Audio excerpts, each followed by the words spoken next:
In this episode of the Stories to Sleep To, you will listen to The Day the Rain God Listened. Section 1. The Season Without Rain.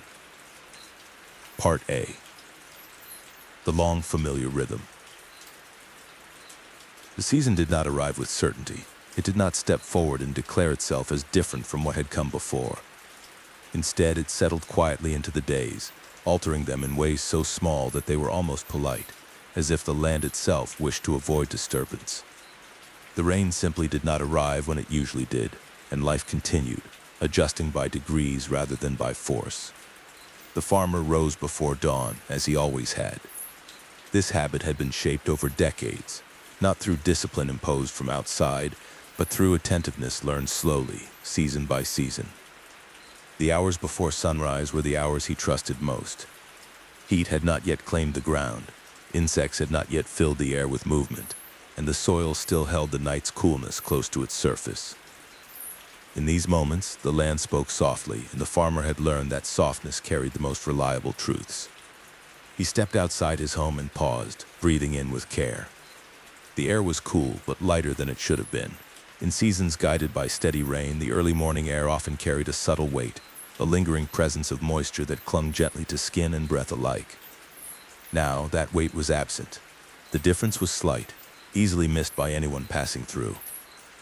To the farmer, it was simply one note added to a growing pattern, observed without alarm.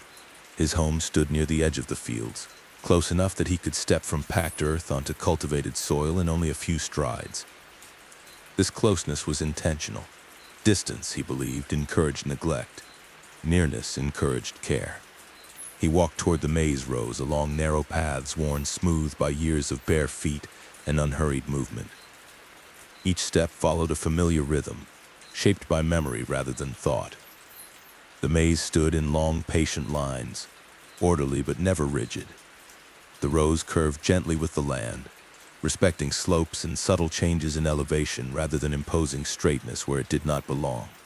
Leaves brushed against his arms and legs as he passed, carrying the faint scent of green growth warmed by the coming sun.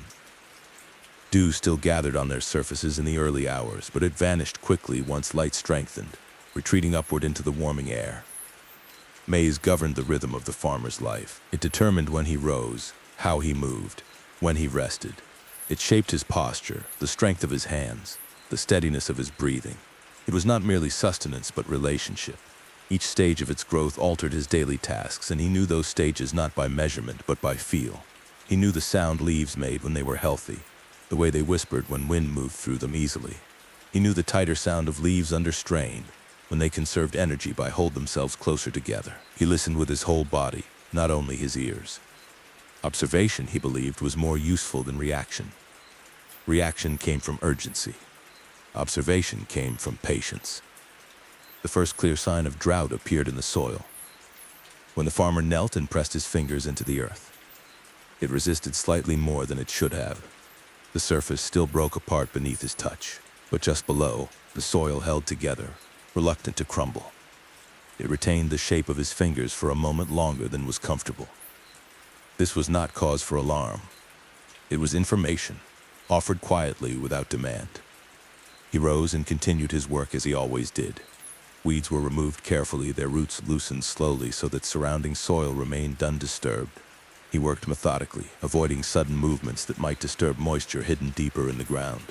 Irrigation channels were inspected and cleared of debris, even though water had not traveled through them in several days. Maintenance, he believed, was a form of respect. One prepared the land not because rain was guaranteed, but because balance depended on readiness. As the sun rose higher, light settled across the fields more firmly. Shadows shortened and warmth gathered along the ground. The farmer adjusted his pace accordingly, completing tasks that required bending and lifting while the air was still cool. Later, when heat pressed more insistently, he would slow, shifting to observation rather than labor. Nearby, the village followed similar rhythms. Homes were modest, built to endure heat and time rather than to impress. Walls bore the marks of repair rather than replacement, each patch a record of attention rather than neglect. Morning fires sent thin streams of smoke upward, dissolving quickly into the pale sky. The scent of cooking maize drifted softly between homes, familiar and grounding. Children moved quietly in the early hours, learning through observation long before instruction shaped their understanding. They watched how adults handled tools, how water was poured carefully, how food was shared without commentary. No one spoke of drought. There was no denial in this silence, only restraint. Naming something too early risked misunderstanding it, and misunderstanding led to poor choices. As days passed, the pattern grew clearer. Clouds formed less often, and when they did appear, they traveled quickly, shedding no rain. The sky held its blue longer each day, unbroken and expansive. The sun lingered, its warmth pressing down more firmly with each passing week. The earth absorbed heat during the day and released it slowly at night, offering little relief by morning. The farmer adjusted without ceremony. Water was used carefully, measured by need rather than habit. He washed his hands with intention, using only what was necessary. Meals remained simple and familiar, prepared as they always had been. Stored grain was checked and redistributed thoughtfully among family members and neighbors, ensuring no one carried more than they required. There was no hoarding. Survival, he knew, was not an individual effort, but a shared practice shaped by trust. In the evenings, he often sat at the edge of his field as the light softened and heat loosened its grip. Wind moved through the maize leaves, carrying the scent of dust, soil, and green growth. This was when the land spoke most clearly, relieved of the sun's weight. The farmer listened without interrupting, allowing sound and silence to arrange themselves naturally. It was during these evenings that he spoke aloud. His words were never raised. He did not pray as others might imagine prayer. There was no pleading, no listing of needs, no attempt to persuade. Instead, he offered acknowledgement. He thanked the soil for holding roots steady even as moisture diminished. He thanked the sun for ripening what growth had already taken place. He thanked the wind for cooling leaves and skin alike, for easing the strain of the day. And sometimes, without ceremony or expectation, he addressed Chaac. Chaac was not distant in the farmer's understand. The rain god existed not as an abstraction, but as presence felt through timing and restraint. Thunder, when it came, was Chaac's voice. Rain, when it fell, was Chaac's movement. Absence, too, was part of that language. The farmer did not believe the gods were compelled by urgency. Demands narrowed understand. Gratitude widened it. So he spoke calmly. He thanked Chaac for rains that had shaped earlier seasons, for water that had carved channels through the land long before his own lifetime, for balance that extended beyond human concern. He did not ask for rain. He trusted that listening preceded response. Night arrived without drama. The farmer rested on woven mats, wrapped lightly against the cooling air. Outside, insects continued their steady rhythms, rising and falling in familiar patterns. Life did not pause for drought. It adjusted, quietly and persistently. Sleep came easily. The farmer's rest was shaped by physical rhythm rather than worry. His body carried the weight of honest labor, and his mind carried no urgency that required release. Dreams, when they came, were unremarkable. There were no visions of storms or divine figures. Instead, he dreamed of familiar paths, of fields in various stages of growth, of water moving slowly through channels carved long ago. These dreams did not predict, they reminded. Weeks passed and dryness became more visible. Cracks appeared in places where the sun lingered longest, spreading slowly across exposed soil. The farmer filled the deepest ones carefully, guiding loose earth back into place. This was not restoration, but prevention. He aimed to protect roots from unnecessary exposure, nothing more. The maize endured. Growth slowed, but it did not cease entirely. Leaves narrowed during the hottest hours, conserving what they could, then relaxed again in the evenings. The farmer observed these changes closely, intervening only when balance required it. Intervention without understand often caused more harm than patience. In the village, elders gathered more frequently in shaded spaces during the late afternoons. Their conversations drifted between memory and observation. They spoke of seasons when rain had waited, when patience had carried the land through lean weeks without lasting harm. These recollections were not warnings or instructions. They were acknowledgments of continuity, offered without urgency. Children listened from nearby, half aware, absorbing tone more than content. They learned that difficulty did not require alarm, that restraint could coexist with care. The farmer noticed this and felt quiet reassurance. Calm, when modeled consistently, endured. As the season without rain continued, it no longer felt like interruption. It became part of the land's rhythm, something to move with rather than resist. The farmer recognized this shift within himself as much as in the fields. What had begun as observation deepened into acceptance, not of outcome, but of process. Each morning he rose again. Each evening he offered gratitude. Each night he rested. The season without rain continued, shaped by waiting rather than fear, by listening rather than urgency. Part B. Time learns the shape of waiting. As the days extended without rain, the land did not resist so much as adapt. The farmer noticed this not through sudden change, but through the slow rearranging of small details. Soil that had once yielded easily now asked for gentler pressure. Footsteps left shallower impressions in the earth by midday, while deeper ones still formed in the early morning hours before heat returned. These differences guided him, teaching him where to move and how lightly. He adjusted the order of his work. Tasks that disturbed the soil were completed earlier, when the ground still held what little moisture remained near the surface.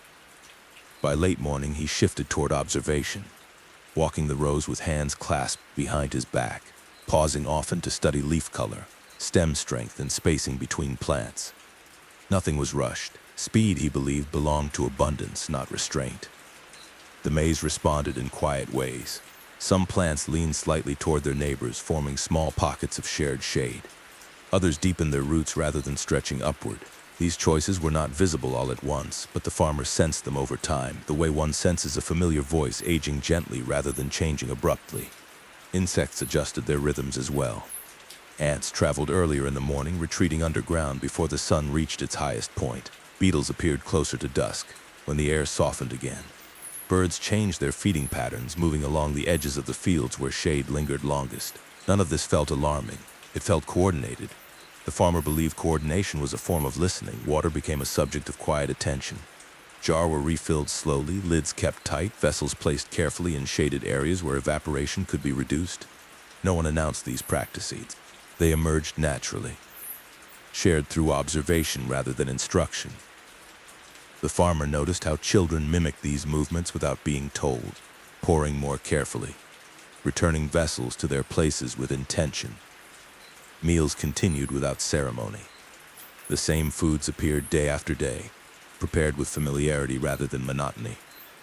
There was comfort in repetition. Eating became another form of grounding, reinforcing the continuity of daily life even as the season tested its limits. In the afternoons, when heat pressed hardest, the village grew quieter. Work slowed. Shade became a gathering place not for conversation, but for rest. Even speech softened during these hours, as if voices themselves understood the need for conservation. The farmer used this time to sit, often near the boundary between cultivated field and uncultivated land. From there he could observe both order and wildness, how each responded differently to the same conditions. Grasses beyond the field grew sparse and brittle more quickly than the maize, lacking the care of irrigation channels and deliberate spacing. This contrast did not trouble him. It reminded him why relationship mattered. As evening approached, the land released heat gradually. The air shifted, becoming easier to breathe. This was when the farmer resumed speaking aloud, his words shaped by gratitude rather than habit. He thanked the land for enduring. He thanked the sky for its vastness, even when it withheld rain. He thanked the unseen processes that continued below the surface, sustaining roots beyond sight. When he spoke to Chaac, his tone remained unchanged. There was no urgency added by the passing days. He believed that urgency distorted communication, narrowing it into demand. Patience, by contrast, allowed space for response. He did not imagine Chaac as distant and aloof. The rain god was present in timing rather than appearance, in restraint rather than spectacle. The farmer trusted that attention was already being given, even if outcome remained unseen. Nights grew cooler as surface moisture disappeared. The farmer slept wrapped lightly, listening to the steady chorus of insects outside his home. Some nights were nearly silent, others filled with sound. He welcomed both. Silence and sound were equally instructive. Dreams continued to reflect familiarity rather than desire. He dreamed of walking the same paths repeatedly, of kneeling in soil that felt neither wet nor dry, of water moving slowly underground. These dreams carried no instruction, they reinforced rhythm. Weeks passed. The drought no longer felt like an event unfolding. It had become context. The farmer noticed that his own thoughts no longer circled around rain at all. His attention rested instead on what was present. The shape of leaves, the sound of wind, the way light shifted as the sun moved lower in the sky with each passing day. In the village, elders began to speak less frequently of specific seasons and more often of patterns. Rain came late sometimes. It came early at other times. What endured was not predictability, but balance. These conversations were held without urgency, often trailing off into silence rather than conclusion. The farmer valued these silences. They allowed understand to settle without being forced into words. One evening, as he stood at the center of his field, he noticed how the land felt beneath his feet. Firm, but not brittle. Dry at the surface, but holding deeper strength. The maize stood steady around him, not flourishing, but not failing. This steadiness mattered more than abundance. He spoke quietly, offering thanks without naming the drought directly. Gratitude did not require specificity. It required presence. The sky remained clear that night, stars visible and unbroken. The farmer did not interpret this as sign or omen. He accepted it as part of the season's character. Not every moment carried meaning beyond itself. As the season without rain continued, it shaped not only the land, but the manner in which it was inhabited. Movements grew more deliberate. Attention sharpened. Patience deepened from practice into instinct. The farmer understood now that waiting was not passive. It was active alignment with time as it moved beyond human preference. To wait well was to listen without interruption, to respond without demand. Each morning he rose, each day he worked and observed. Each evening he gave thanks. Each night he rested. The season continued, shaped by restraint rather than fear, by listening rather than urgency.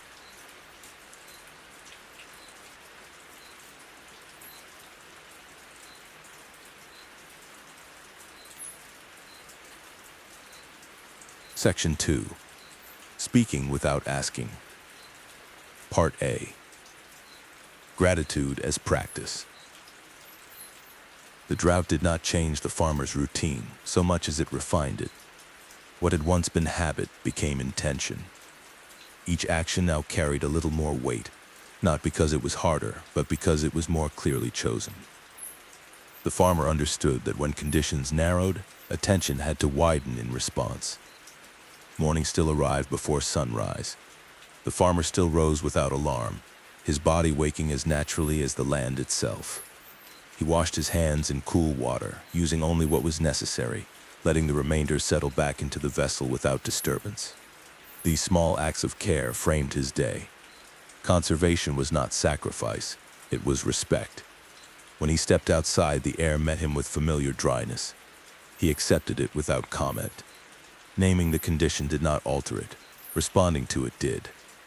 The fields waited as they always had. Maize leaves held themselves with quiet discipline now, their movements restrained, their surfaces less supple than in wetter seasons. The farmer walked the rows slowly, allowing his eyes to rest on each plant in turn. He did not look for failure, he looked for endurance. Speaking had become a part of this endurance. The farmer spoke often while he worked, but never loudly, never with the expectation of being heard by others. His words were shaped by rhythm rather than request. He spoke as one speaks to a companion walking alongside, present, but not demanding attention. He thanked the soil first, not abstractly, but specifically. He thanked it for holding root systems intact despite surface dryness, for protecting deeper moisture from the sun's reach, for maintaining structure even as conditions grew leaner. These acknowledgments were not symbolic, they were factual, grounded in observation. He thanked the plants next, not for yield, not for promise, but for effort. He thanked them for narrowing their leaves when heat grew intense, for slowing growth instead of collapsing, for choosing survival over display. He believed effort deserved recognition regardless of outcome. The farmer believed gratitude was most effective when it was accurate. As he spoke, his tone never changed. There was no escalation as days passed without rain. He did not repeat himself with increasing urgency. Gratitude, he believed, lost clarity when it was sharpened into demand. When he addressed Chaac, he did so in the same manner. Chaac was not invoked ceremonially. There were no gestures, no raised hands, no formal structure to the farmer's speech. He did not separate divine conversation from daily work. To him, separation implied distance, and distance implied misunderstanding. He spoke to Chaac as one might speak to weather itself, aware of power but not intimidated by it. He thanked the rain god for timing that extended beyond human preference, for cycles that protected land from excess as well as lack, for restraint practiced across generations. He did not ask for rain. This choice was not born of pride. It was born of understand. Asking, he believed, narrowed the conversation. It framed rain as solution rather than participant. The farmer did not want solution. He wanted relationship. In the village, others practiced similar restraint, though each in their own way. Some spoke aloud while working. Others expressed gratitude through action alone, repairing channels, reinforcing storage, tending shared spaces without comment. These differences did not divide them. They complemented one another. Children absorbed these practices quietly.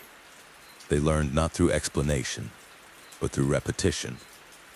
They heard adults speak calmly even when conditions were uncertain. They watched how water was poured carefully, how food was shared evenly, how no one rushed to secure more than they needed. Gratitude, they learned, was not something spoken once and finished. It was something lived repeatedly. Elders continued to gather in shaded places during the afternoons, their conversations unhurried. They spoke often of how words shaped seasons, not through magic, but through alignment. Gratitude, when practiced consistently, sharpened perception. Sharper perception led to better decisions. Better decisions preserved balance. The farmer listened closely to these conversations, not to extract guidance, but to recognize resonance. His own experience echoed what the elders described. Speaking calmly had not changed the sky, but it had changed how the land was met. As the days passed, the farmer noticed that his speech grew sparser, not because gratitude faded, but because it had settled. Words became fewer, more precise. Silence expanded naturally around them. In the afternoons, when heat pressed hardest, the farmer often sat quietly near the fields, hands resting loosely on his knees. He did not speak during these hours. He listened. Wind moved through dry leaves, insects shifted their rhythms. Distant voices rose and fell from the village. All of it belonged. When evening arrived and the air softened again, he spoke once more, briefly, acknowledging the day without summarizing it. Gratitude did not require review. At night, his sleep remained deep and undisturbed. Dreams continued to reflect rhythm rather than desire. Water appeared sometimes, but never dramatically. It moved slowly, underground, between roots, unseen yet present. The drought persisted, yet it did not dominate thought. Speaking without asking had reshaped attention. The farmer no longer measured days by the absence of rain, but by the consistency of response. Gratitude, he understood now, was not something offered in exchange. It was something offered in trust. Part B, patience given a voice. As the drought continued, the farmer became increasingly aware that his manner of speaking had changed the texture of his days. Not the conditions themselves, but how those conditions were carried. Words, when shaped carefully, altered attention. Attention, when sustained, altered action. This chain required no force. It unfolded naturally, reinforced by repetition. Each morning, as he entered the fields, he spoke less than he once had. What remained was more deliberate. He no longer narrated his observations aloud. Instead, he acknowledged only what required recognition. A plant hold fur despite shallow soil. A channel remaining intact after days of heat. A bird returning repeatedly to the same shaded place. Gratitude followed observation, not the other way around. The farmer noticed that when he spoke less, he listened more deeply. Silence was not emptiness. It was space in which detail could emerge. The sound of wind through dry leaves carried subtle variation. Some gusts were sharper, others softer, depending on time of day and temperature. These differences mattered. They informed how the land would respond to heat, how moisture might move underground, how plants would adjust their posture. The farmer believed that listening was a skill that strengthened with use. In the village, this skill spread quietly. People lingered longer before responding to questions. Decisions were made with fewer words but greater clarity. When disagreements arose, they were met with pauses rather than raised voices. Patience, practiced daily, had become instinct. Water continued to be managed carefully. Wells were approached with respect rather than expectation. Drawing water was done slowly, allowing sediment to settle rather than rise. Children were taught to wait, to let vessels fill evenly instead of quickly. These lessons were not framed as rules, they were framed as ways of being. The farmer participated in these shared practices without distinction. His own gratitude extended beyond speech into posture, movement, and timing. He waited longer before lifting heavy loads. He rested when heat demanded it. He resumed work when the land allowed. Speaking to Chaac became increasingly infrequent, not from neglect, but from understand. Gratitude no longer required articulation each day. It existed as orientation rather than expression. When the farmer did speak, it was often at dusk, when light softened and the boundary between sky and earth felt less defined. He thanked the rain god not for rain, but for balance maintained even in its absence. He thanked Chaac for restraint, for cycles that prevented both flood and famine. He did not imagine response as immediate or visible.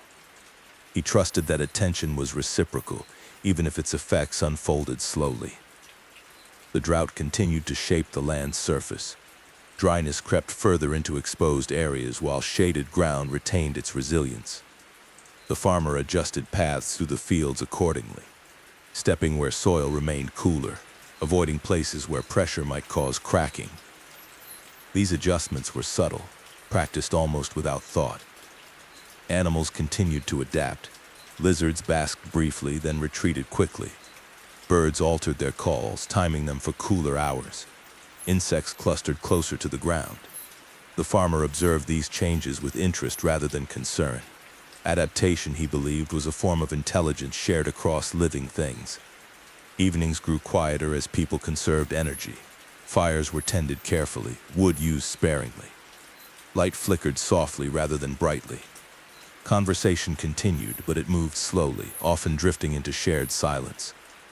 These silences were not awkward, they were restful. Elders spoke less now, trusting that what needed to be understood had already been conveyed. When they did speak, it was often to recall how words had once been used poorly, how impatience had shaped past seasons into hardship. These recollections were offered without judgment. They existed to remind, not to instruct. The farmer absorbed these stories quietly. He recognized himself in them, not as protagonist, but as participant. His own restraint felt less like effort now and more like alignment. At night, sleep deepened further. Dreams became simpler, almost abstract. Patterns of movement replaced imagery. Water appeared rarely, but when it did, it moved slowly and purposefully, never violently. The farmer woke rested, not anticipating change, but prepared for continuation. As weeks passed, the absence of rain no longer dominated conversation at all. It existed as background rather than subject. Life expanded around it, not away from it. This shift felt significant to the farmer. Speaking without asking had allowed the season to remain part of life rather than obstacle to it. He understood now that gratitude did not bend the world to human will. It bent attention toward reality as it was, making response wiser and more measured. When he spoke, he did so calmly. When he was silent, he listened fully. In both states, patience guided him. The season continued, shaped not by urgency or fear, but by steady acknowledgement. Words were no longer tools to seek change. They were markers of relationship. Gratitude, practiced without asking, had become its own form of balance.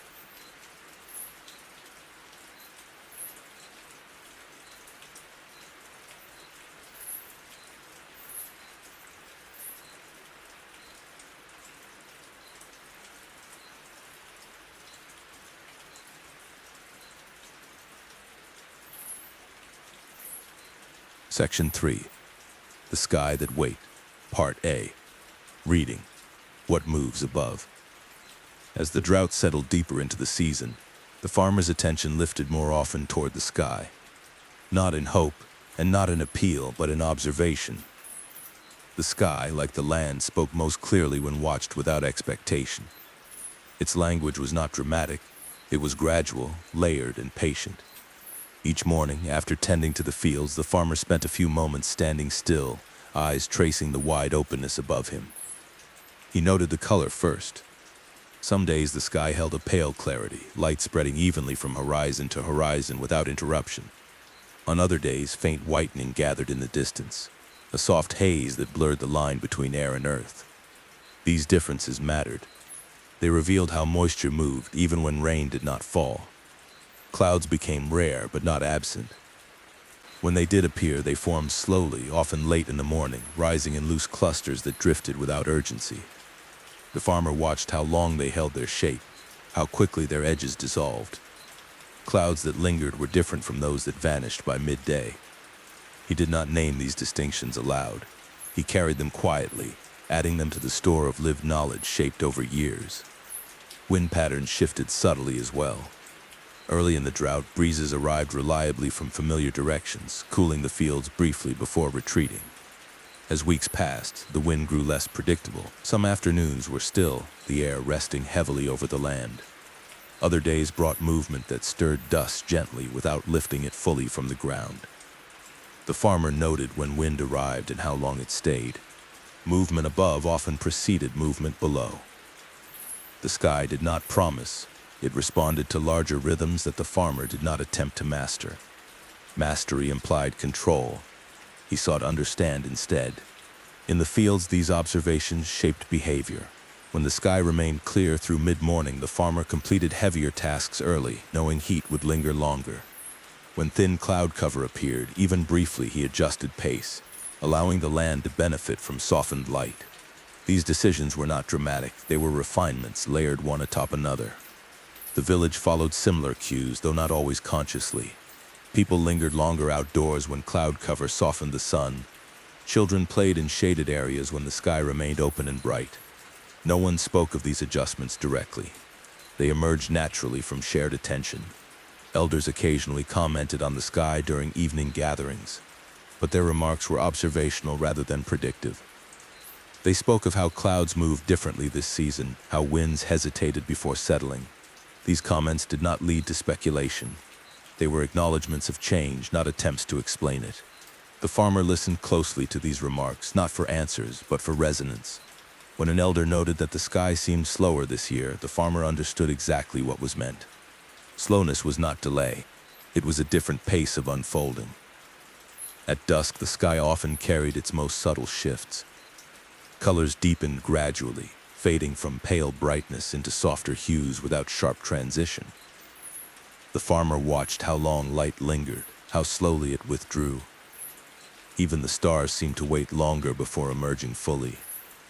These moments felt instructive, though they offered no directive. The farmer's conversations with Chaac remained calm and infrequent. When he spoke, it was often while watching the sky itself, acknowledging movement without naming desire. He thanked the rain god for the sky's patience, for its willingness to hold clouds without forcing release. He believed restraint belonged as much to the sky as to the land. As days passed, the farmer noticed how his own body responded to the sky's behavior.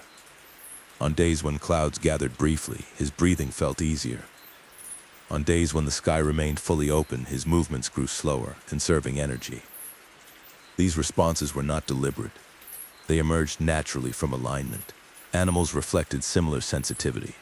Birds adjusted flight paths, traveling lower when air felt heavier, higher when it lightened. Insects altered emergence times, responding to subtle changes in light rather than temperature alone. The farmer observed these patterns carefully, recognizing that many eyes watched the sky, not just his own. Even the soil responded to what moved above. On days when cloud cover lingered, moisture remained closer to the surface for longer hours. On clear days, evaporation quickened. The farmer adjusted watering of shared plants accordingly, using shade and timing rather than additional water whenever possible. In the evenings, people spoke less about the absence of rain and more about the character of the days themselves. A day might be described as heavy or light, but quiet. These descriptions carried meaning without explanation. Everyone understood.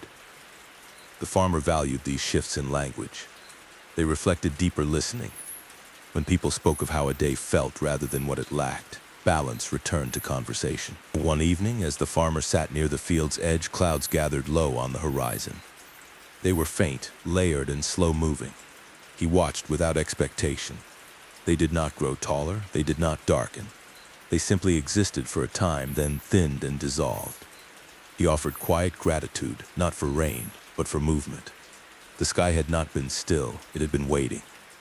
Night followed gently. Stars appeared gradually, not all at once. The farmer rested beneath them, aware that the sky's work continued even when unseen. The drought remained, but it no longer felt static. The sky, though withholding rain, was active in other ways. It shifted, adjusted, and listened in its own manner.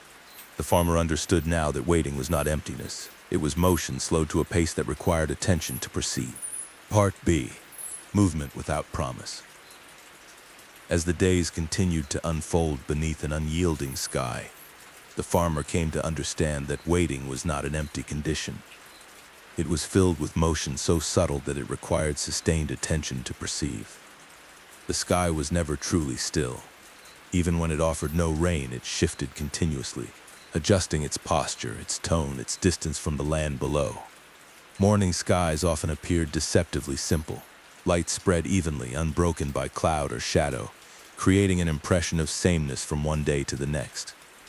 Yet the farmer learned to read the differences hidden within this apparent uniformity. Some mornings carried a faint haze that softened the sun's edge.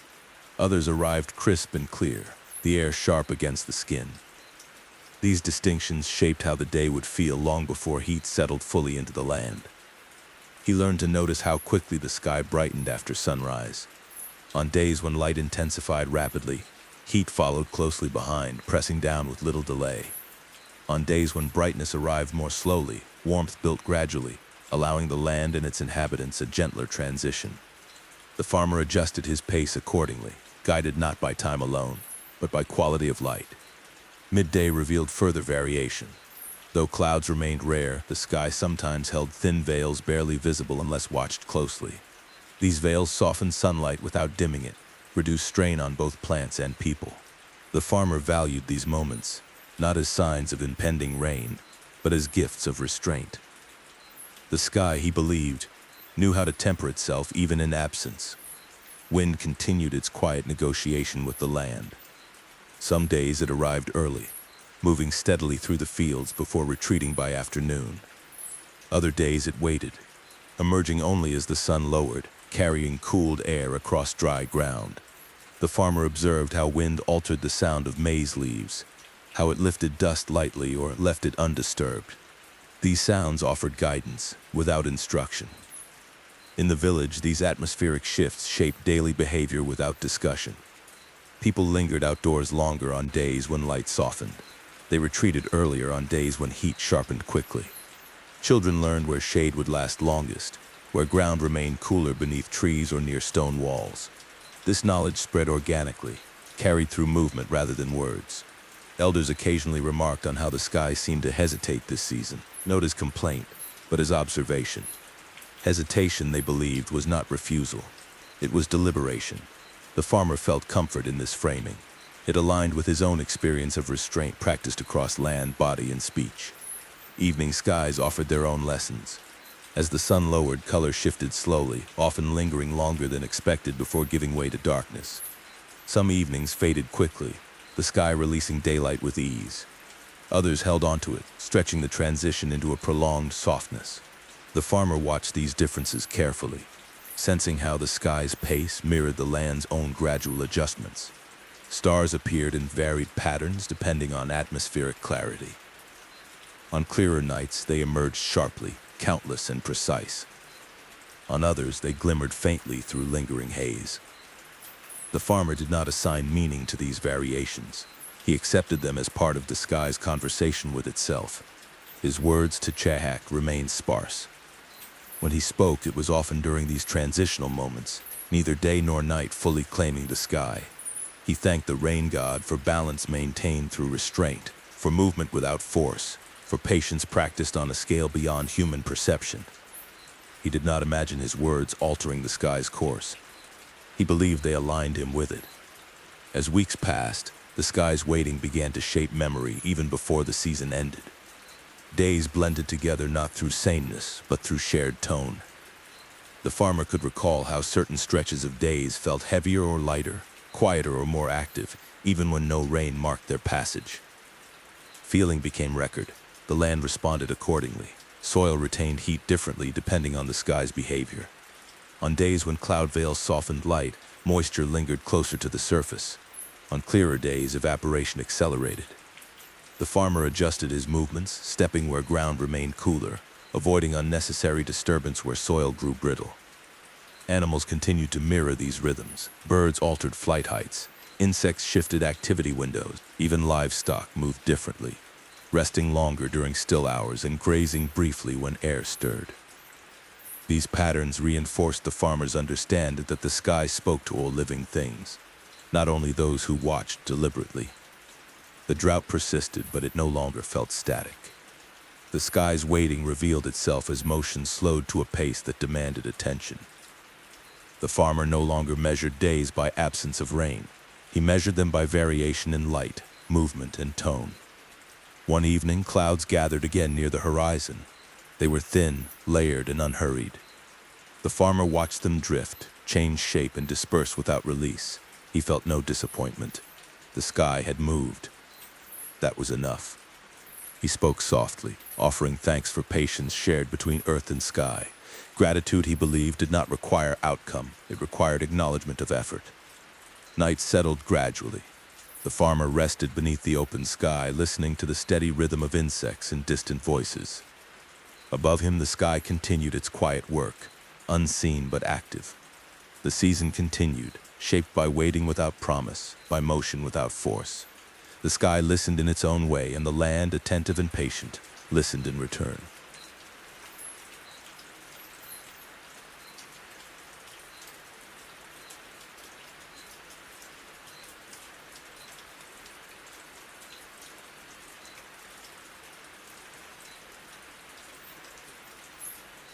Section 4.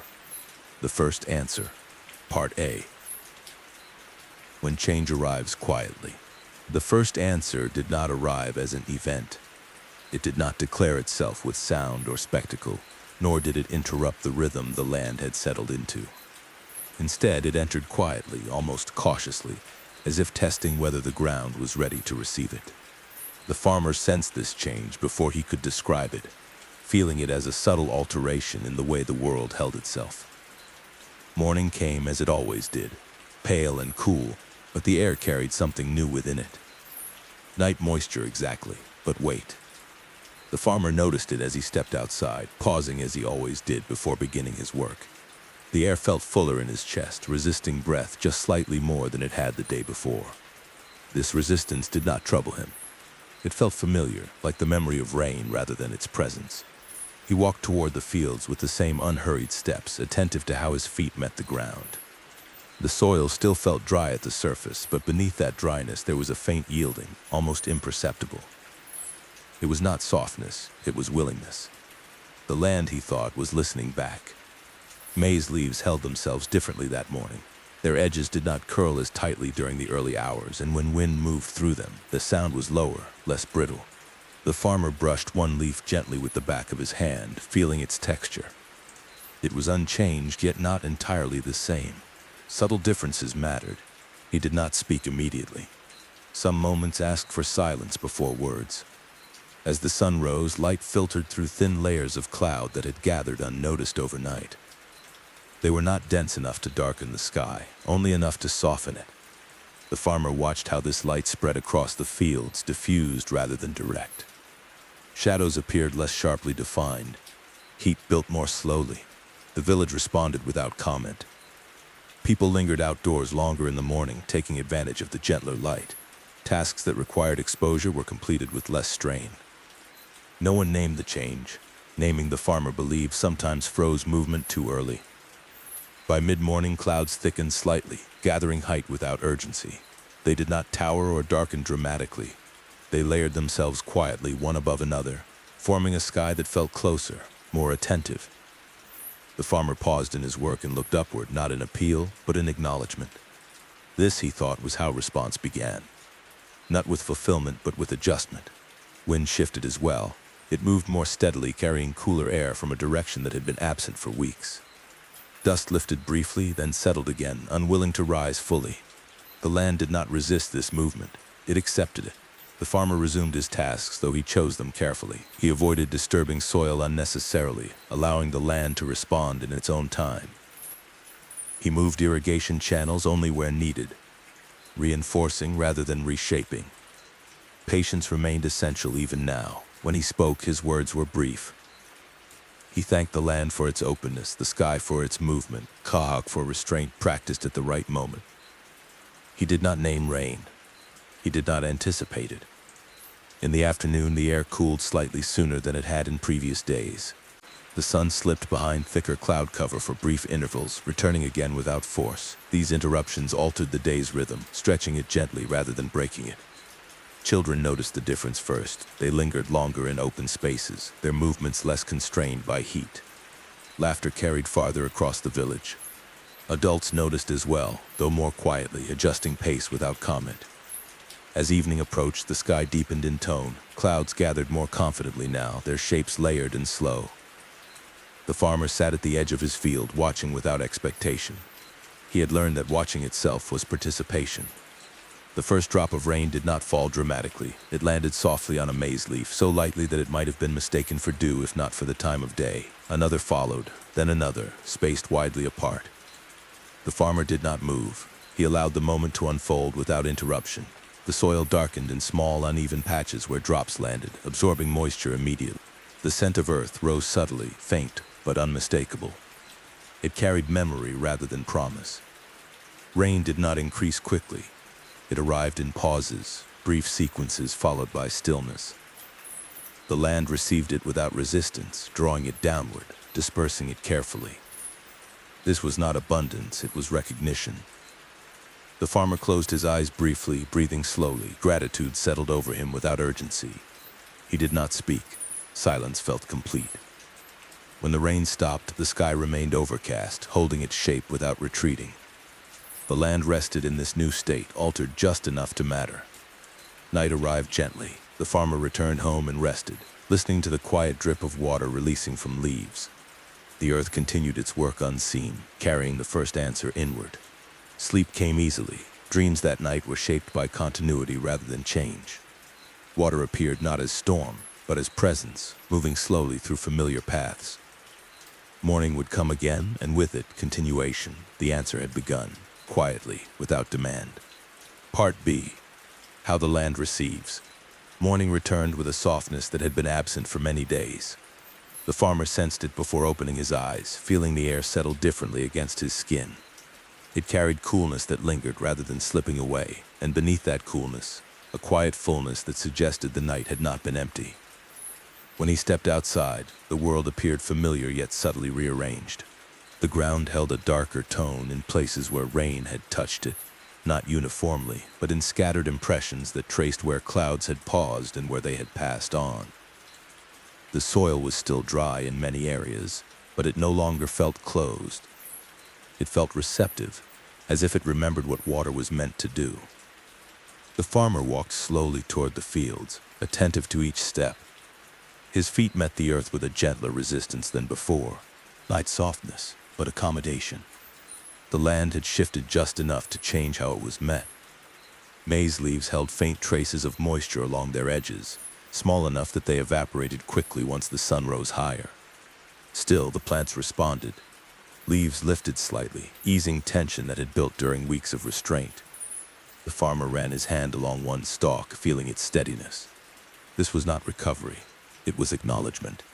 He worked carefully that morning, choosing tasks that supported what had begun rather than forcing change. He guided loose soil toward shallow channels, encouraging moisture to move downward rather than away. These movements were slow, deliberate, and minimal. The land did not need correction. It needed space. In the village, the shift was felt without announcement. Water was still used carefully, but movements carried less strain. People lingered longer over shared tasks, unhurried by heat. Voices remained low, calm. No one celebrated. Celebration, the farmer believed, belonged to abundance. This moment belonged to balance. Clouds returned by mid-morning, layering themselves quietly above the fields. They moved without urgency, drifting in broad formations that softened light without obscuring it. The farmer paused often to observe how long shadows lingered, how slowly warmth gathered. These details mattered. They revealed the sky's intent without stating it. Rain returned briefly in the afternoon, lighter than the night before. Drops fell evenly for a short time, then stopped. The land absorbed what it could, releasing the rest slowly through scent and texture. The farmer remained still during this rain, allowing it to pass over him without reaction. He spoke once, quietly, offering thanks not for rain itself, but for timing, for restraint practiced at the moment it was needed. His words were few, shaped by trust rather than relief. As evening approached, the sky held its cloud cover longer than before. Light faded gently, without sharp edges.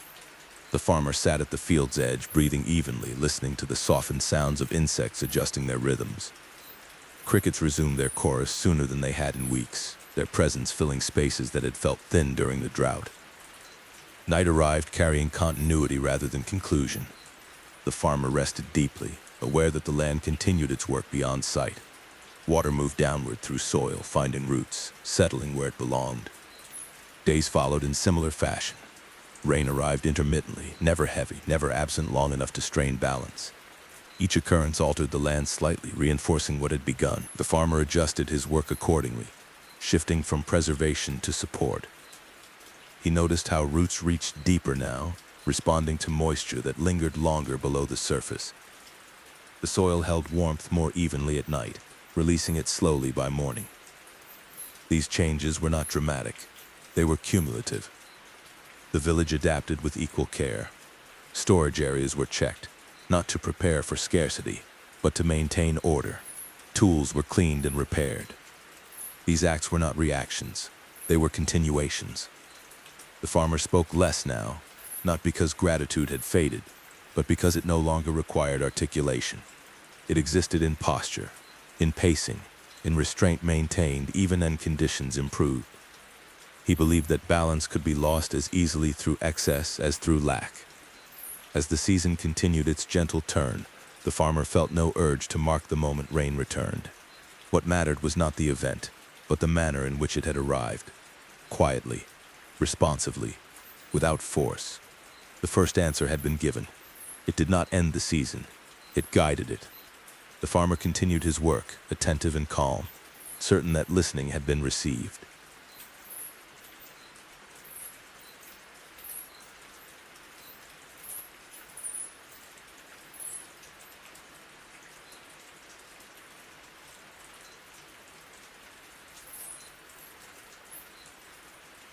Section 5. Rain as Memory. Part A. What the Land Remembers. Rain did not transform the fields at once. It altered them gradually, the way memory alters a place that has been lived in for many years. Each lightfall left behind more than moisture. It left instruction. The farmer understood this not through sudden growth or visible abundance, but through the way the land began to behave differently, as if recalling something it had always known. Morning air now carried a softness that lingered longer after sunrise. The farmer noticed how his breath felt fuller, how sound traveled more gently across the fields. Even when rain had not fallen during the night, the world no longer felt emptied by dryness. The land held on to what it had received, releasing it slowly, carefully. He walked the rows with the same unhurried attention, but his steps met a different response beneath his feet. Soil that had once resisted now yielded slightly, offering just enough give to suggest cooperation. It was not wet, it was receptive. This distinction mattered. The maize responded as well, though not with sudden height or dramatic change. Leaves broadened gradually, deepening in color. Stalks held themselves more confidently, no longer conserving quite as strictly as before. Growth resumed at a pace that felt intentional rather than urgent.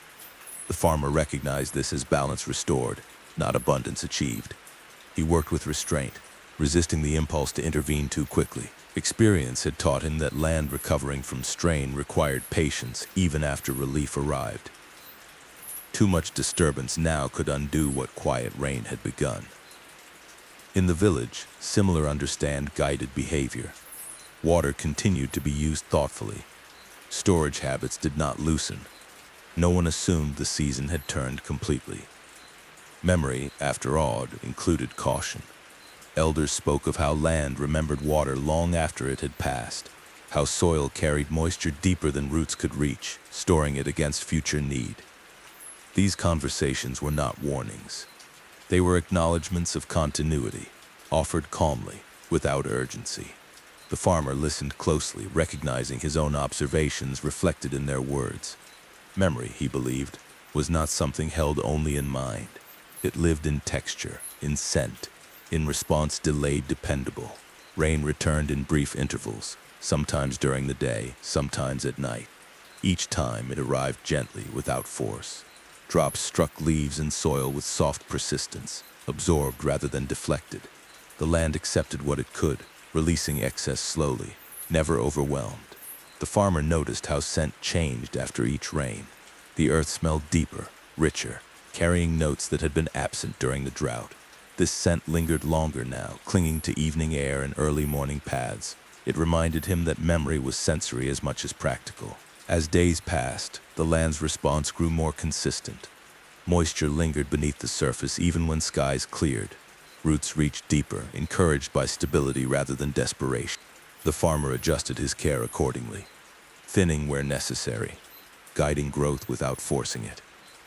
He spoke less to Chaac now, not because gratitude had faded, but because it had settled. His thanks took the form of continued restraint.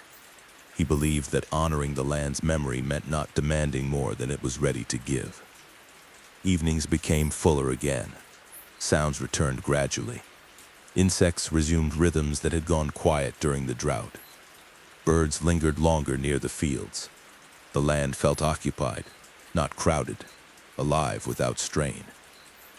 The farmer often sat quietly at dusk, watching how light moved across leaves that now reflected it differently. He felt a deep sense of continuity, as if the season were remembering itself alongside him. Rain, he understood, was never just water. It was memory returning to the land, reminding it of patterns carried forward across time. Part B. What remains beneath the surface. As the days followed one another, the farmer became increasingly aware that recovery did not announce itself. It revealed itself quietly, through the way the land responded when nothing was being asked of it. Rain no longer needed to arrive frequently to be felt. Its influence persisted beneath the surface, shaping decisions and outcomes without drawing attention to itself. Each morning, the farmer knelt and pressed his palm into the soil, not to measure moisture precisely, but to feel how the ground received his touch. It yielded with calm steadiness, neither brittle nor soft. This balance mattered more than any visible sign of growth. It suggested that the land was holding memory properly, not releasing it too quickly, not clinging to it too tightly. The maize continued its gradual return to strength. Leaves broadened incrementally, their color deepening from pale resilience into quiet confidence. Stalks straightened where they had leaned, redistributing their weight evenly. These changes did not occur all at once. They unfolded over many days, almost imperceptible unless watched closely. The farmer watched closely. He adjusted his work to support this remembering. He thinned plants where crowding threatened to draw moisture upward too quickly. He guided fallen organic matter back toward the soil, allowing it to shelter moisture beneath its cover. These actions were minimal, chosen with care. The land did not require correction. It required trust. In the village, people continued to behave as though the drought might return at any moment. This was not fear. It was memory honored. Water jars were still checked. Storage remained organized. No one rushed to celebrate abundance. Celebration, they believed, could wait. Balance could not. Elders spoke of how land that remembered water held itself differently in future dry seasons. Soil that had absorbed rain carefully released it more slowly later. Roots that had reached deeper once would remember the path again. These teachings were offered calmly, without emphasis. They were reminders, not warnings. The farmer absorbed these reflections with recognition. He saw them mirrored in his fields. Where rain had touched more consistently, plants showed greater resilience even on clearer days. The land had learned again what it meant to receive. Rain continued to arrive intermittently, sometimes in the early hours before sunrise, sometimes in the quiet of late evening. Each fall was brief, never heavy enough to disturb the soil's balance. The farmer noticed how the land accepted these offerings more readily now, drawing moisture downward with efficiency born of familiarity. Sound changed after rain as well. Footsteps were quieter. Wind carried scents farther. Even voices seemed to soften, as if responding unconsciously to the land's restored capacity to hold. The farmer found comfort in these subtle shifts. They suggested alignment across many forms of life. As nights grew cooler again, the land released warmth more evenly. Sleep deepened. Dreams remained simple, shaped by continuity rather than change. The farmer dreamed of walking familiar paths, of kneeling in soil that responded gently, of water moving steadily below ground without urgency. He spoke rarely now, whether to Chaac or to the land itself. Gratitude had become posture rather than expression. He believed that speaking too often risked disrupting what had settled. Silence, when chosen intentionally, could be as respectful as words. When he did speak, his words acknowledged memory rather than moment. He thanked the land for remembering how to receive, the sky for remembering how to restrain, Chaac for listening without forcing response. These acknowledgments were brief and unadorned. As weeks passed, the maize entered a stage of growth that required steadiness rather than intervention. Tassels formed gradually. Leaves aligned themselves with light that now arrived, softened more often by cloud cover. The farmer's work shifted again toward preparation rather than support. In the village, conversations began to include future seasons once more. Not with certainty, not with planning shaped by expectation, but with awareness shaped by experience. The season just lived would inform the next, quietly, without proclamation. The farmer understood that memory did not reside in the past. It lived forward, shaping response before difficulty returned. Rain had restored more than moisture. It had restored relationship. As evening settled one night, the farmer stood at the edge of his field, listening to the layered sounds of insects, wind, and distant voices. The land felt steady beneath him, neither strained nor exuberant. This steadiness was the truest sign of recovery. Rain had come, and in coming it had reminded the land of itself.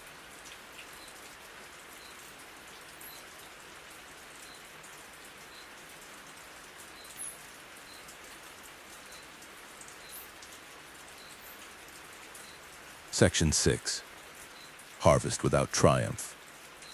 Part A. Receiving what is given. The approach of harvest did not announce itself loudly. It did not arrive as a moment that demanded celebration or relief. Instead, it settled into the land the way everything else had that season, gradually, quietly, shaped by patience rather than urgency. The farmer noticed its arrival not through abundance, but through readiness. Maize stalks stood firm now, their posture steady without strain.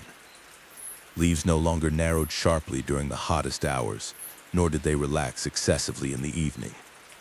They had found a balance that required little adjustment. Tassels formed slowly, pale and deliberate, releasing pollen without haste. The farmer observed these signs with the same restraint he had practiced throughout the season. Growth, he believed, did not require acknowledgement to continue. Each morning he walked the rows with careful attention, noting which plants stood strongest, which leaned slightly, which required gentle support. He did not correct every imbalance. Some variation belonged to the land. Uniformity was never the goal. Balance was. The soil beneath his feet felt settled, neither dry nor heavy. It accepted pressure evenly, releasing warmth slowly after nightfall. The farmer knelt often, not to test readiness through measurement, but to feel the ground's response. It held memory now, and that memory guided the harvest to come. In the village, preparations began without announcement. Knives were sharpened carefully, the edges refined rather than rushed. Baskets were repaired or woven anew, each strand tightened with intention. Storage spaces were cleaned, aired, and reorganized. These tasks were not driven by anticipation of yield. They were expressions of respect for what might be received. No one spoke of abundance. Abundance, the farmer believed, could distract from responsibility. What mattered was not how much the land would give, but how carefully it would be accepted. As days shortened slightly, the sun's path shifted lower across the sky. Light struck the fields at gentler angles, casting longer shadows between the rows. Heat still arrived, but it lingered less aggressively. The farmer adjusted his work hours accordingly, beginning earlier and resting longer in the afternoon shade. Rain continued to appear occasionally, never interfering with preparation.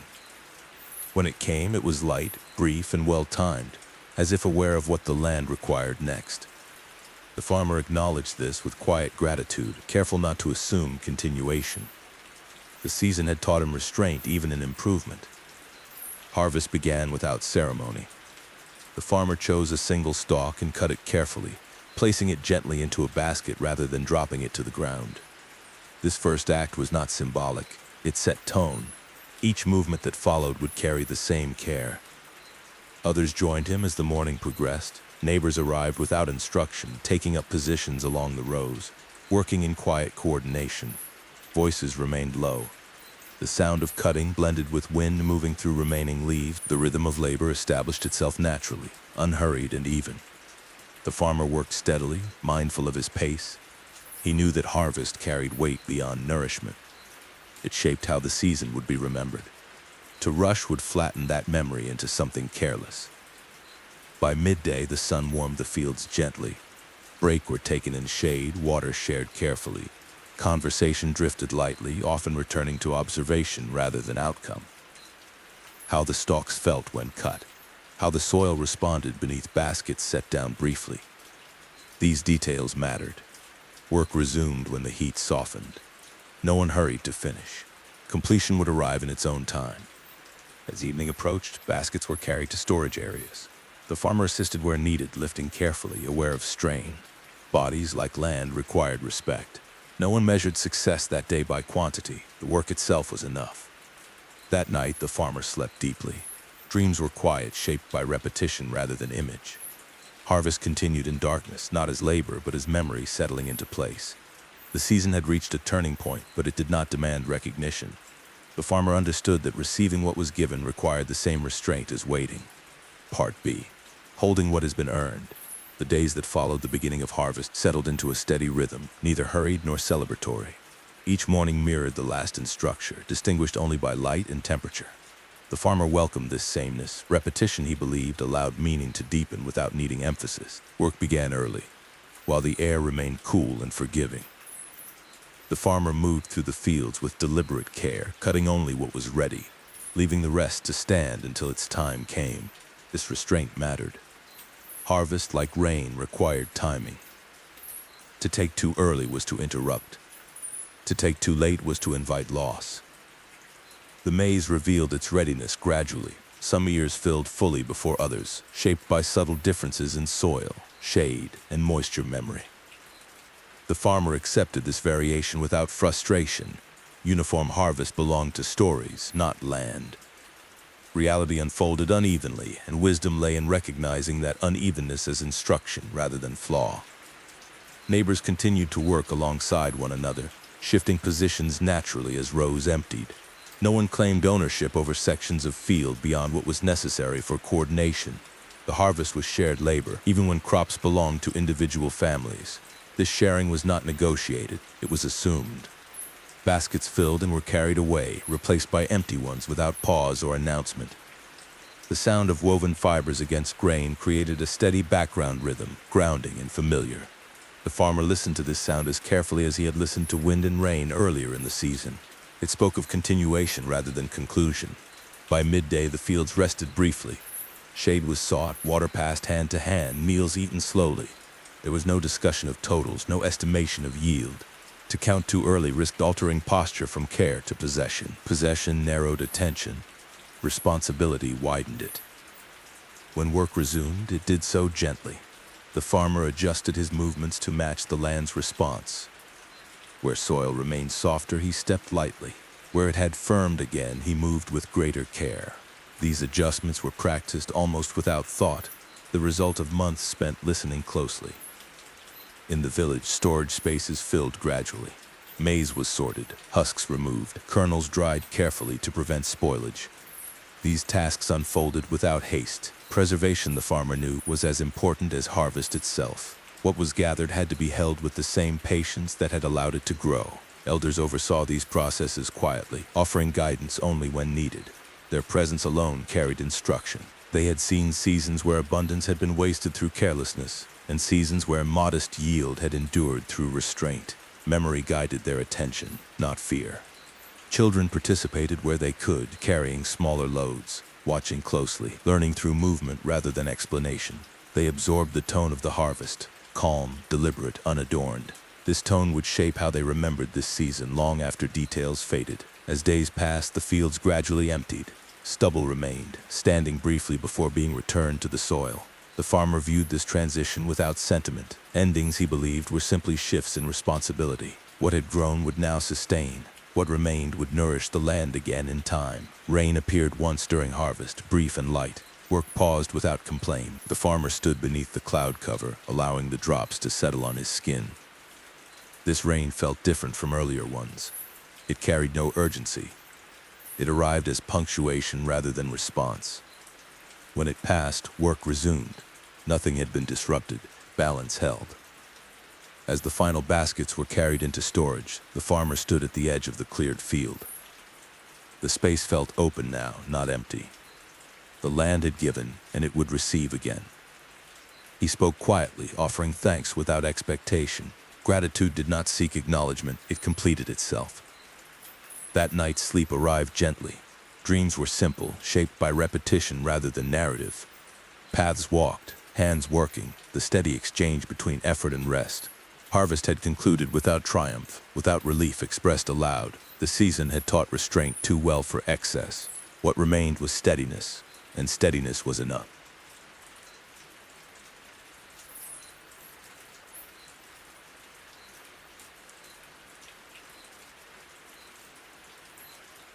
Section 7. The Story That Remained. Part A. When a season becomes memory. When the harvest was complete and the fields stood open once more, the season did not leave. It settled.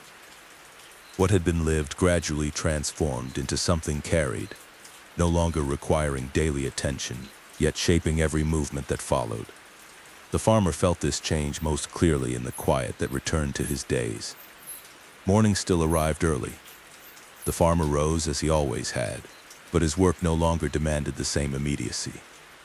Without growing plants to tend or ripening grain to gather, his movements slowed further. He walked the edges of the fields, observing what remained. Short stubble standing briefly before returning to the soil, faint impressions of paths worn by repeated passage, subtle variations in ground color where rain had lingered longer. The land looked different now, not because it had been emptied, but because its work had shifted. Growth had given way to rest. The farmer respected this transition. He did not disturb the fields unnecessarily. He allowed the land to hold its own memory, trusting that what had been learned would not be lost. In the village, the rhythm of days adjusted accordingly. Storage spaces were visited regularly, grain checked and turned with care. These tasks were carried out calmly, without urgency. The presence of sustenance did not invite indulgence. It invited stewardship. Evenings grew quieter again. Fires burned lower, the warmth steady rather than brilliant. Conversations drifted slowly, often circling back to the season just past. Not in detail, not as recounting, but as reference. Someone might mention how long the sky had waited, or how gently the first rain had arrived.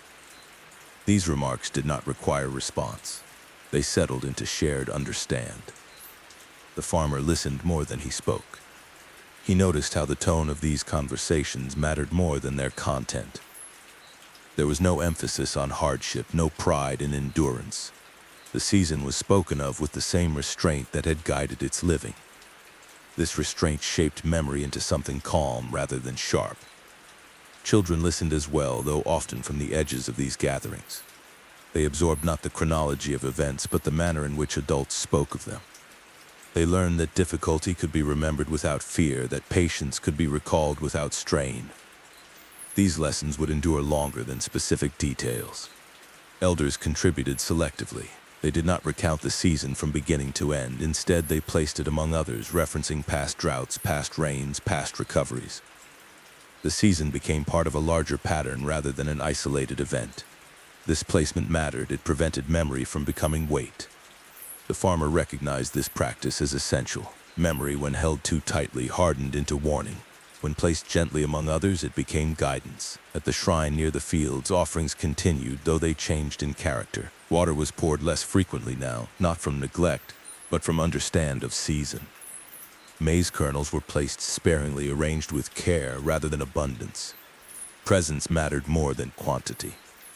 The farmer visited the shrine occasionally, though he no longer felt compelled to speak. Gratitude had already shaped the season. It did not require repetition to remain sincere. Sometimes he simply stood there, listening to the sounds of the land at rest.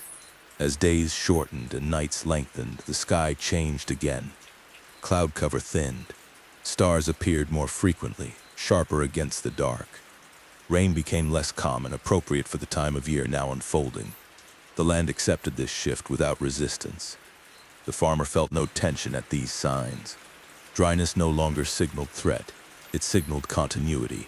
The season had taught him that absence and presence were both forms of participation. One evening, as he sat near the fields, he reflected briefly on how the drought had first been noticed. Not as crisis, but as omission. This memory no longer carried weight. It had been reshaped by patience, softened by outcome, integrated into understand. The story that remained was not one of suffering or reward. It was one of listening. And that story, the farmer knew, would continue to be told, not loudly, not fully, but in fragments carried forward through tone, posture, and practice. Part B. How memory is carried forward. As the season moved further into rest, the farmer noticed how memory settled not as a fixed account, but as a way of moving through ordinary days. What had been lived no longer demanded retelling in full. It appeared instead in small decisions, in pauses taken before action, in the ease with which uncertainty was met. He observed this first in himself. When he walked the fields now, he did so without the impulse to correct or prepare. The land required little from him at this stage. Its surface rested, hold the remains of what had been returned to it. He trusted that rest was not inactivity, but work performed beyond sight. In the village, the same understand unfolded quietly. People drew water without anxiety, not because supply felt endless, but because memory had taught them proportion. Meals were prepared without excess, portions shaped by habit rather than calculation. These practices were not discussed. They had been absorbed. Children carried the season forward in subtler ways. When clouds gathered briefly and passed without rain, they did not express disappointment. They had learned, without instruction, that waiting was not empty. When dry days returned, they adjusted play accordingly, seeking shade instinctively, conserving energy without complaint. Elders noticed this and spoke of it only occasionally, usually with quiet approval rather than explanation. They understood that teaching was most effective when it became invisible. The farmer recognized that the story of the season would never be told in full. It would not be repeated as a sequence of events. Instead, it would surface as reference, as tone, as the way voices softened when speaking of rain and land. This incompleteness felt appropriate. Full stories belonged to moments. Enduring ones belonged to practice. As the year continued, signs of future seasons appeared gradually. Wind shifted. Light changed its angle. The land responded in advance, adjusting itself without instruction. The farmer watched these signs with interest, not anticipation. Anticipation had been replaced by familiarity. At times, visitors passed through the village bringing news from other places. They spoke of different conditions, of rains that had arrived earlier or later, of lands that had struggled or flourished. These accounts were received without comparison. The farmer had learned that comparison narrowed attention. Each place listened in its own way. When asked about the season just past, the farmer spoke briefly. He did not recount hardship or relief. He spoke of patience, of speaking without asking, of listening long enough for response to arrive on its own terms. These words were offered gently, without insistence. The shrine remained a quiet presence near the fields. Offerings continued in alignment with season, sometimes water, sometimes grain, sometimes only time. The farmer believed that showing up mattered more than gesture. Chaac was acknowledged as he always had been, not elevated by outcome, not diminished by delay. The rain god remained part of the land's language, present in timing rather than event. The farmer felt no need to define this relationship further. As nights lengthened, sleep deepened. Dreams carried no instruction, only rhythm. Paths walked before were walked again. Fields rested. Water moved where it was needed, unseen and steady. The farmer rose each morning with the same quiet readiness he had practiced throughout the season. Readiness no longer meant preparation for difficulty. It meant openness to what arrived. The story that remained was not dramatic. It was not complete. It did not conclude. It continued, carried forward through listening.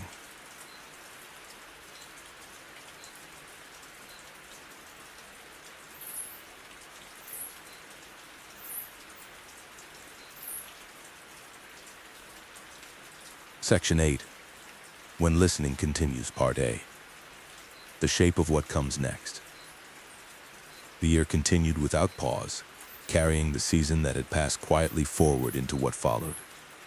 There was no moment when the farmer felt that something had ended.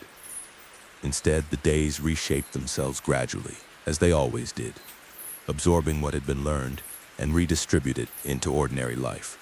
Morning returned with familiar steadiness. The farmer rose before the sun, not because work demanded it, but because listening still felt easiest in the early hours. The land lay open now, resting between cycles, its surface marked lightly by what had been returned to it. Stubble softened under dew. Soil held warmth from the day before and released it slowly as light crept across the horizon. The farmer walked the edges of the fields without intent to alter them. Observation had replaced intervention. He watched how moisture lingered longer now after nightfall, how the ground cooled more evenly, how scent carried farther in the morning air. These were not signs meant to be interpreted. They were simply conditions to be known. In the village, life settled into a quieter rhythm. With harvest complete and storage secured, days unfolded with less urgency. People turned their attention to maintenance rather than production. Tools were cleaned and stored carefully. Roofs were checked. Pathways were cleared of debris left by passing seasons. These tasks did not mark preparation for hardship. They marked respect for continuity. The farmer participated in this work without distinction. He repaired what needed repair, replaced what could no longer be mended, and left untouched what required no attention. Discernment, he believed, mattered more than effort. As weeks passed, signs of the next cycle appeared slowly. Wind shifted direction, arriving from cooler places more consistently. Light changed its angle, touching the land differently as the sun's path lowered. Nights lengthened. None of this felt threatening. Change, when expected, carried little weight. The farmer found himself speaking even less now, not because words were unwelcome, but because listening felt sufficient. Silence did not feel empty. It felt full of recognition. When he did speak, it was often to acknowledge what lay ahead without defining it. He thanked the land for holding memory into the next season. He thanked the sky for its patience, for knowing when to withhold and when to release. He thanked Chaac not for rain given or withheld, but for attention shared. Children grew accustomed to this manner of speech. They listened without needing explanation. They learned that not every season needed naming, that some unfolded best when allowed to pass without commentary. These lessons took root quietly, shaping how future difficulties would be met. Elders observed this transmission with satisfaction. They had long known that continuity depended less on instruction than on example. What was lived calmly endured. The farmer felt no desire to preserve the season just past as something separate. It did not need to be honored distinctly. Its value lay in how it had reshaped response. That reshaping would continue to reveal itself over time. One evening, as the farmer stood near the fields, the sky shifted again. Clouds moved slowly across its breadth, neither gathering nor dispersing quickly. The air held a softness that suggested change without announcing it.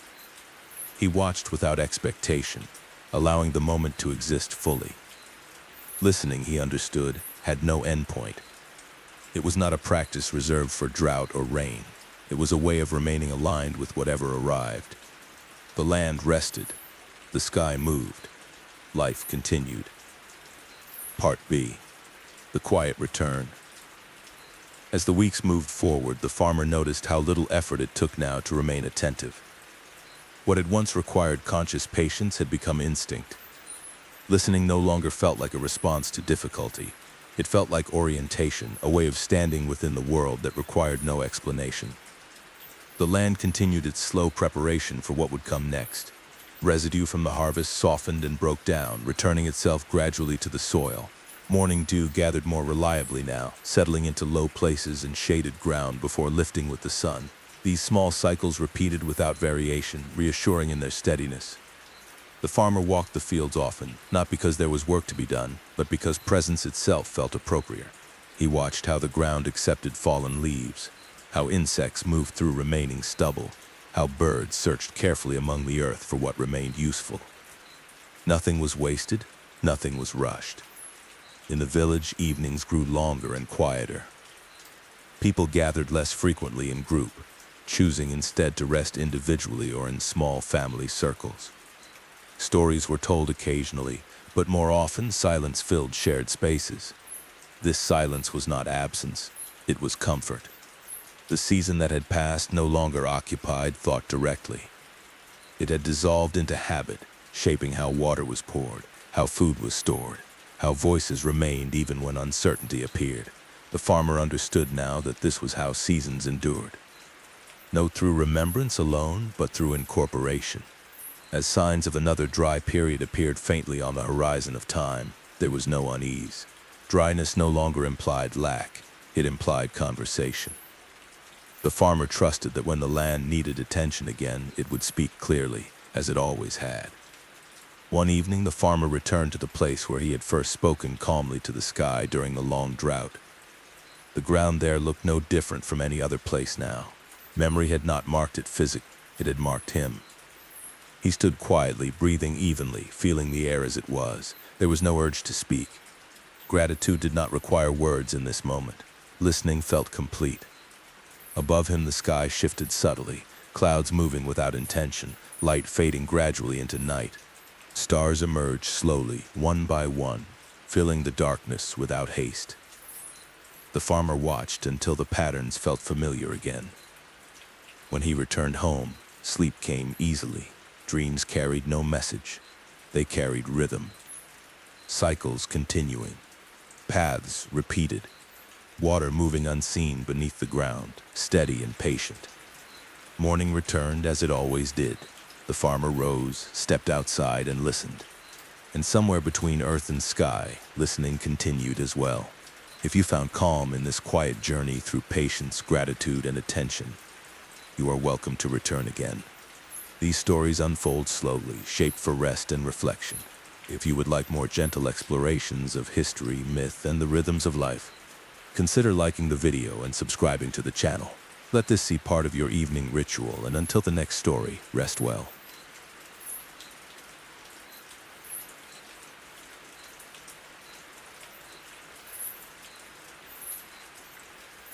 This is the end of the story. Up from here, I will continue with Jungle Rain. I hope you like the story. If you do so, please like and subscribe to my channel.